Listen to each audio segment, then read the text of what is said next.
Bisoma vya mbere uyu munsi turiko dusa n'abagenda basozera ivyo tuyagirwa mu bucuti bwa Iburahimu n'Imana, tukagerageza kubikuramwo icigwa n'ubutumwa natwe ku rugendo rw'ubuzima bwacu kuva ku munsi w'ibatisimu twashimye yuko rucika ugucudika n'Imana, ingene Imana icudika n'abantu ikaza irabimenyesha nabo bukebuke bakaza barakura mu kuyimenya, mu kugendana nayo, bakaza barinjira mu ntumbero yayo. Iburahimu haragizaho agenda asoze ubuzima bwiwe, Sara aramutanga gutambuka, twumvise ingene ivyo bihe yabibayemo. Ugutambuka kwa Sara no gutegura neza kazoza ka Isaka umuhungu wiwe. Duhereye kuri uko kuntu twumvise Sara yitaba Imana, hama Iburahimu akitwararika kumufuba muri ico gihugu Imana yamuteretsemo yamuhaye, harimo ikintu gikomeye cyane. Twireke Kristo. Sinzi ko mubona ikintu bisa. Nta kintu kiryoshe mpora ntangarira nk'ingene umuntu yapfuye tumucisha mu ngoro y'Imana. Mugabo hariho abantu baja mu ngoro y'Imana babatirizwa bakazoyigarukamo ari kiziga, batigeze bamenya kugendera mu ngoro y'Imana. Ngeze kubabwira umuvukanyi, ngeze kumbwira umuntu w'iwabo atigera ahonyora mu ngoro y'Imana, ageze gupfa atangura gukomindura asaba ati nimunyereke ingoro y'Imana hirya, nimunyereke ingoro y'Imana.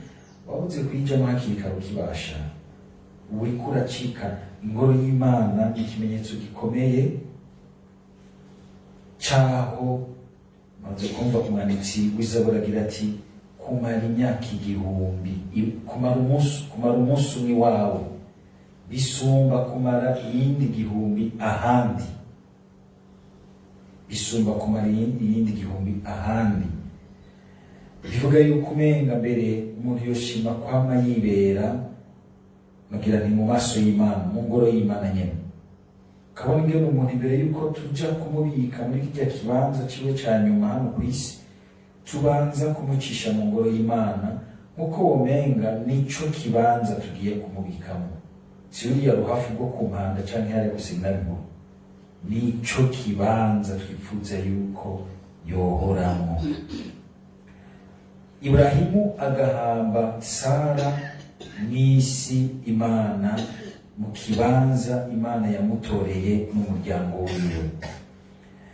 Nawe nyene bazomuhamba ngaho nyene muri urwo ruhafu rw'i Makpela hafi ya Sara, nk'ikimenyetso c'uko rero ca gihugu yasi Imana yabemerera yuko bayishikiriye bayiruhukiyemwo, n'uruvyaro rwabo bose ruzoza ngaho.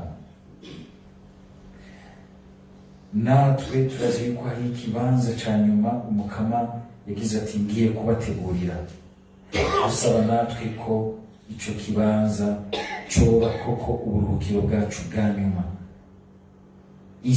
nako Yerusalemu yo mw'ijuru. Arico kibanza gishikamwo n'abantu bazi guha ikibanza Imana mu mutima wabo, bakamenya guha ikibanza abandi mu mutima wabo. Ico gituma ndababwira abantu muniganira ibibanza vyo ngaha mw'isi, bizobagora kuja mu kibanza co hariya. Abantu usanga umenga mu buzima tuguma duterana gukokora, tugomba kwihagira ibibanza vyiza binini binini, ibibanza bimera abandi tugatahanze, tukima umuntu ikibanza mu mutima wacu, tukima uwundi umwitwarariko w'urukundo mu mutima wacu, niko tuba turiko turiyugaza twugara ikibanza cacu mu buruhukiro bwa nyuma. Kuko womenga ngaha kw'isi ni nko kubaho twimenyereza kuzokwinjira muri ico kibanza gishikwamo n'abo bamenye guha ikibanza Imana mu mutima wabo na bene wabo. niwo mwimenyerezo, niwo mwitwarariko wa misi yose. Ubwa kabiri turabona Iburahimu rero aca ategura akazoza ka Isaka, akamenya kumuronderera umugeni. Uko barondera abageni ico gihe, Iburahimu turumvise yuko hari ibintu bibiri bikomeye yashingiyeko. Ubwa mbere, kuja kurondera umugeni mu bantu b'iwabo, apana muri abapagani b'abanyakanani Imana yamurungitsemo, asubiye mu muryango iwabo. Harimo imvo zibiri z'uko muri ivyo bihe wasanga abantu baba mu ntambara kandi bakaba cane mu miryango, kugira ngo imiryango ntizirazimangana. Byasaba yuko akurikiza umuco wiwe mwiza wuko agwana arondera ko umuryango wabiwe usasagara, ukomera, ntuzimangane, ntuhonere mu mahanga. Ariko kandi murumvise ingene abwiye uyu mubwiriza wiwe ati, uyo mwigeme ati, nitashima kugukurikira ntuzufate gusubize umuhungu wanje hariya iyo najevu. Niko agiye kurondera y'umugeni, mugabo ntasubiyeyo nk'usubije umuhungu wiwe inyuma hariya iyo yajavu. Kubera isezerano yaratanguye urugendo rushasha, ntagisubira inyuma. Nimba asubiye inyuma, ahubwo nuko agiye kubandanya atora ab'iwabo, abandanya binjiza mu gihugu c'Imana, abandanya binjiza mu mugambi w'Imana. Isezerano yuze n'Imana yarayinjiyemwo, ubu tagisubira inyuma. Asubiye inyuma si ukuja kubayo, ni ukuja kuzana nk'abo yasize inyuma, abinjiza bazane muri ico gihugu, abinjize mu isezerano. Tugire Kristo. Aha harimo ishushanyo yuko niko turubaka zindimo. Murubaka izanyu, murimirije kubaka izanyu bamwe bamwe. Kumva uti ibintu vyanje, murumvise ingene Iburahimu ibintu vyose vyo guca mu mico yo guhamba ababo impfu, mu bintu vyo gutegura akazoza k'abana biwe, vyose abigira arondera kwinjiza ubuzima bwiwe bwose mw'isezerano. Tugire Kristo. Ubwo abubakanye murumva ko mu kubana mwinjiye rwose mwibatisimu. Abariko barabitegura murumva bose ko ari ukwinjiza igihande c'ubuzima bwanyu kinini mw'isezerano. Iburahimu uko yagiye aracudika n'Imana, niko yagiye arazana ibintu vyiwe vyose avyinjiza mw'isezerano. Uyu munsi yagiye duhura n'abantu bariko bagomba gushinga izabo, ukabona nivyo barashaka no kubigira kumbure neza uko imico y'ikirundi bisaba, nubwo hari ibintu vyinshi vyagiye birahindagurika, ugasanga vyarataye isiguro n'akanovera nk'ibi vy'ugukwa, ugasanga ntibikirimwo insiguro yavyo. Ariko ukabona yuko bitwararitse ahubwo kugomba kubigira uko womenga imico yo ngaho hanze, uko bona bikayangana mu gipagani babigira. Ntibumve rwose yuko umenga ni ukwinjira mu isezerano y'Imana, ni ugukomera no gushikama mu isezerano y'Imana. Hamaze nti, none nk'ubu ko wahitananye n'uriya muntu, cyane cyane nk'abo bantu usanga bubakana badasangiye ukwemera, nubwo mwarayanze ibibazo vyanyu vy'ukwemera, ibibazo bifatiye ku kungene indani muhagaze imbere y'Imana. Pati ngo jewe ntabwo vy'amadini ngo naravye ngo nikundiye umuntu.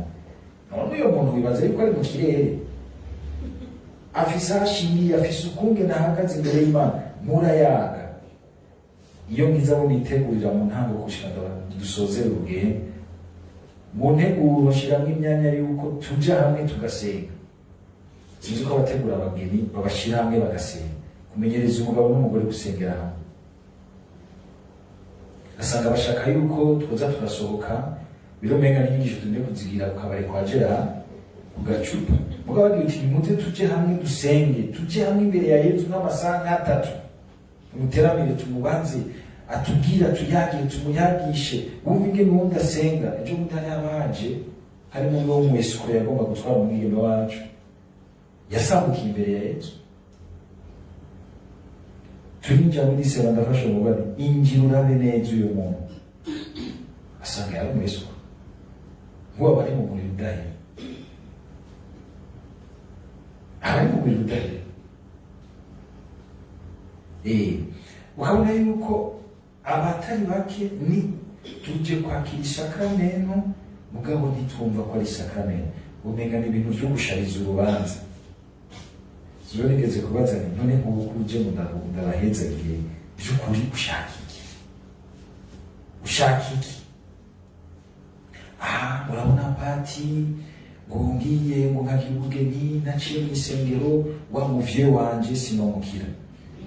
Niwe ushaka kunezereza kandi muri kamera ntivyotoka neza. Izo nizo muvise vraiment. Ukumva yuko aje mu bintu atari uko yumva umutima wabyo, yumva umenga ni ibirori, ibisharizo, ibiryosha urubanza. Ntazi yuko uyo muntu amuhawe n'Imana kandi ko Imana ishaka guhindura umubano wabo ikimenyetso cy'urukundo rwayo. Muri ino si gacu usanga abantu ko bagiye kubaho siko bazobaho nk'ikimenyetso cy'urukundo rw'Imana. Nakaryo keza ko muri mushobora kuba muri kumwe mutigeze mubiganira neza mu Mana, gasanga abantu mbere baranubakanye batigera bahurira imbere y'Imana ngo basengere hamwe. Nakaryo keza kugira ngo rero natwe tuhakura icigwa c'ukungene buke buke mu rugendo rw'ubuzima bwacu ibi na biriya vyose ducamo, turabe dusaba Umukama aguma duha mutima wiwe atwongerereza ubwenge, atwongerereza ingoga no gushaka kugira ngo ivyo vyose bikiri hanze y'isezerano bize birinjira.